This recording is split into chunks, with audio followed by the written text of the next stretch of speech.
Assalamualaikum warahmatullahi wabarakatuh. Okay, I will continue the presentation for my friends. Nietzsche might be deemed rather too negative and cynical by many.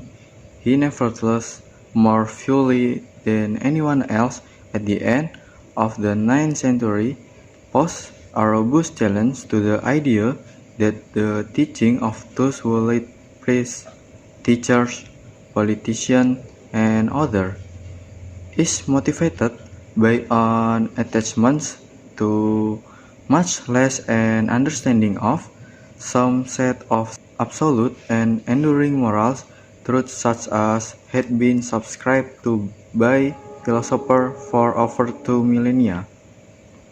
Next, morality doesn't imply that moral education is a superfluous exercise.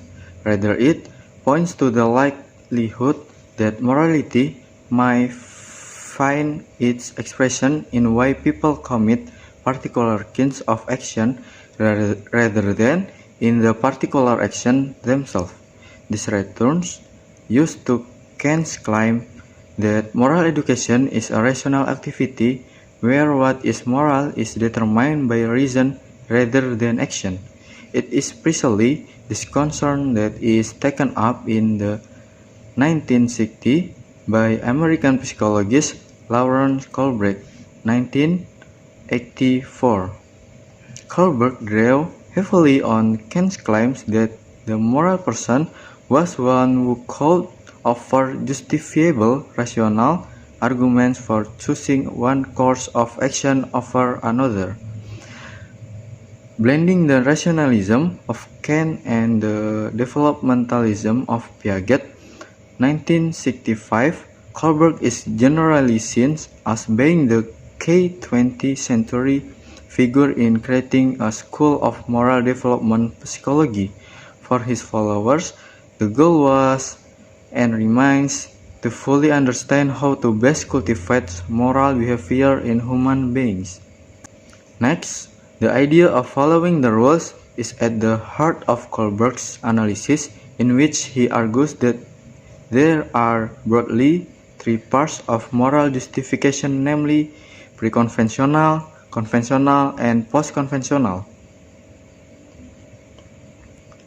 Pre-conventional includes justifications that depends on the symmetry between what is immoral and what is acceptable or on concern for self-protection. This conventional stage gives way as a person grows to justify conventional action. Here, society is interpreted in more abstract legalistic terms as the entity that determines how individuals shall behave. Post-conventional, which begin to build a more abstract view of the ideal society. It is a society in which certain values in society itself are subject to greater or earlier moral principle.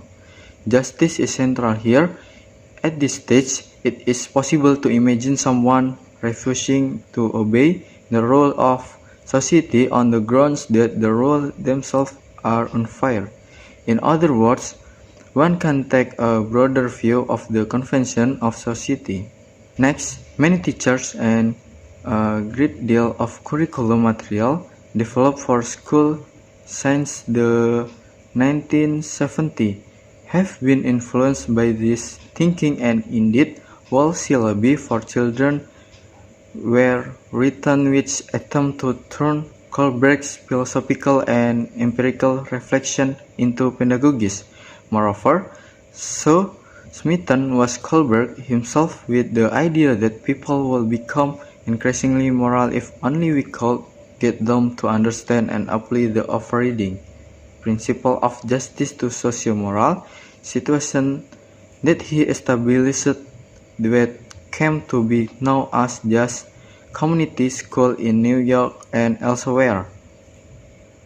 The aim was to articulate and reinforce the centrality of justice to a person's moral development, and this was to be achieved not only in having conversation about justice In other words, formal teaching about moral reasoning in the classroom, but also in situating the practice of the school in a milieu of rational social justice.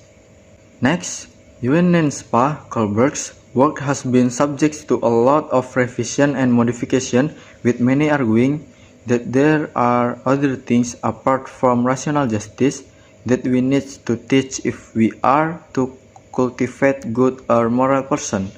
These include care and compassion, consistency, moral resilience, to name but a few.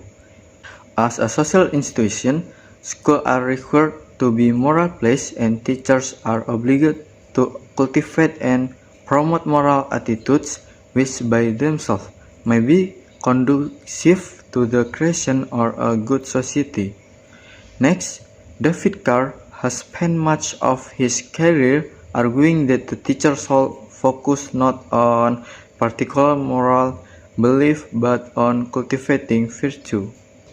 He draws on Aristotle's very famous work, The Nicomachean Ethics, and its modern development in the thoughts of Alasdair MacIntyre, where the Greek philosopher argues that the object of moral education is the cultivation of virtue.